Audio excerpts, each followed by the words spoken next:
Welcome to Creating and Using Interfaces.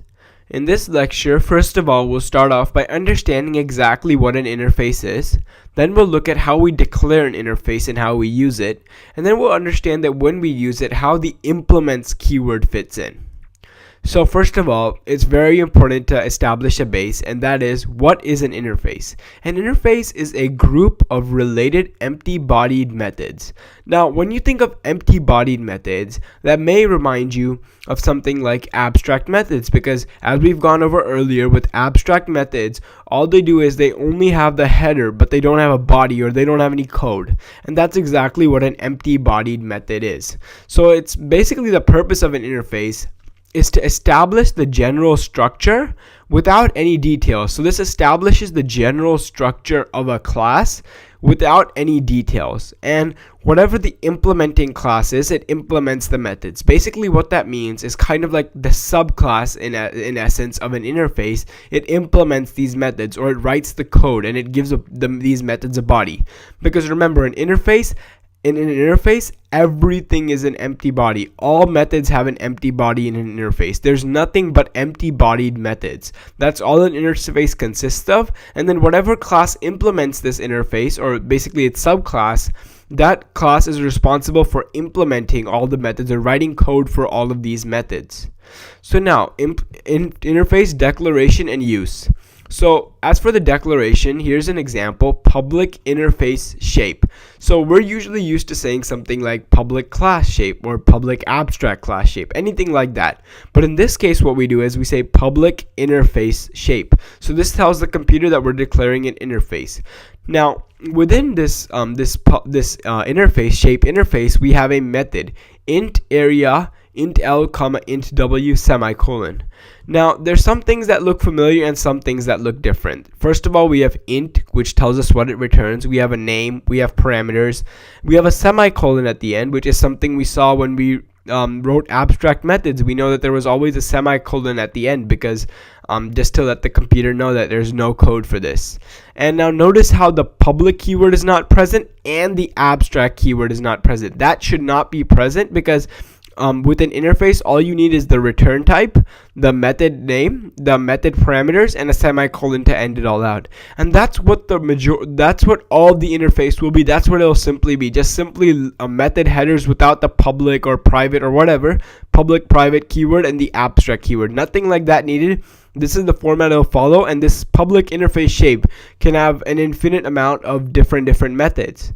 Now we have public class circle implements shape. So this is kind of its subclass or the implementing class, and its name is circle. And now notice how everything is regular for this public class circle. That's a normal class declaration that we're used to seeing. Now we have a new keyword that we haven't come across before, and that keyword is the implements keyword. Now what the implements keyword is that the keyword is used when we're working with an interface. So usually when let's say that the shape interface was actually the shape class. So then what it would be is public class circle extends shape. But in this case, because we're working with an interface, we replace the extends keyword with the implements keyword.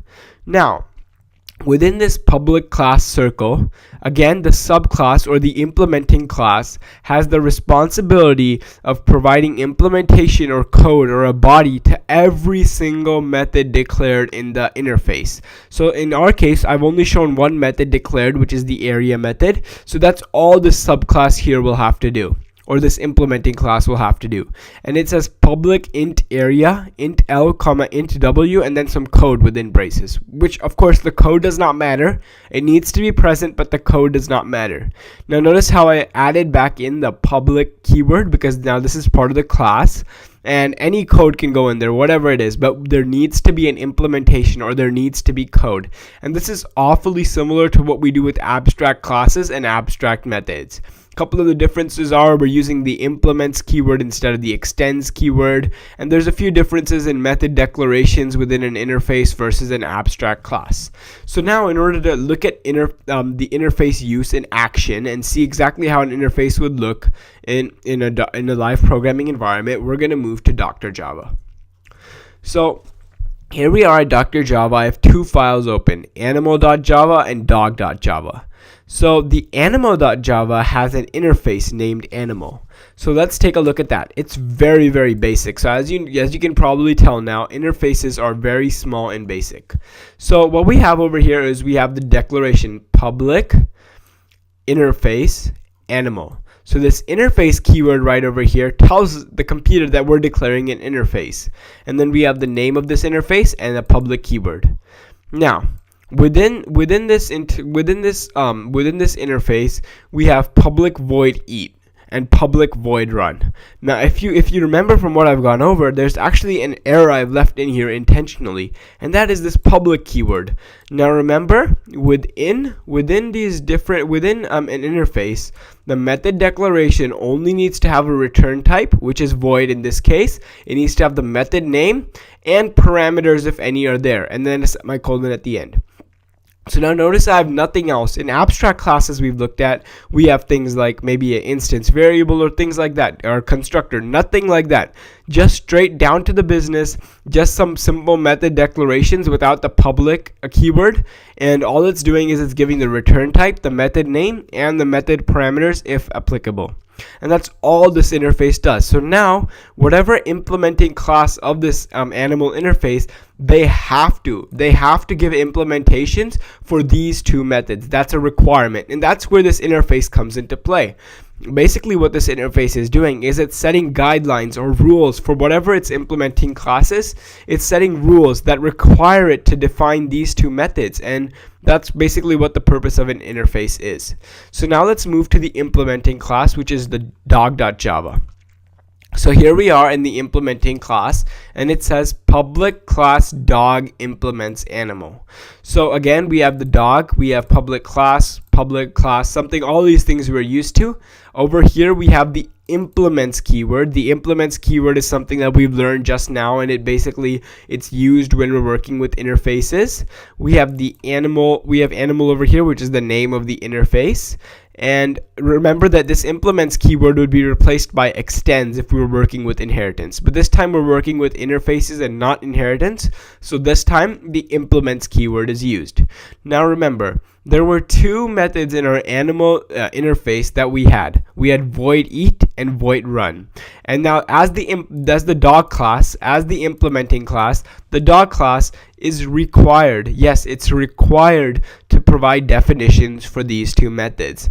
So as you can see over here, it says public void eat, and remember it's added in the public keyword that was not present in the interface before, or should not be present in the interface. And then over here we have system.out.println dog eats. Now the code inside of this does not matter. The code can be anything, but it's important to notice that some implementation is provided. And then we have the second method, which is public void run. And again, we've added in the public keyword, and we've simply added one line, system.out.println dog runs. So it's really, really basic implementations, but the important thing to note is that these two methods were part of the animal interface, and they were required to be implemented, and that's exactly what this implementing class has done. Not implementing one of these would cause an error. So now just to recap what we've looked at interfaces, which are a group of empty-bodied methods.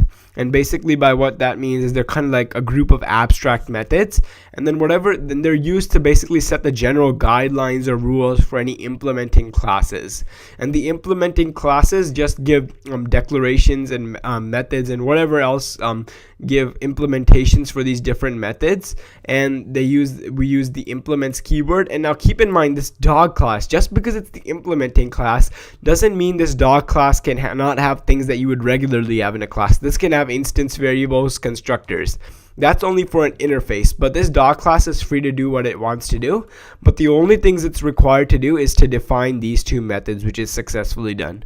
So again, we've used the animal interface to set guidelines for the implementing classes of this interface, and that's exactly what interfaces are used for.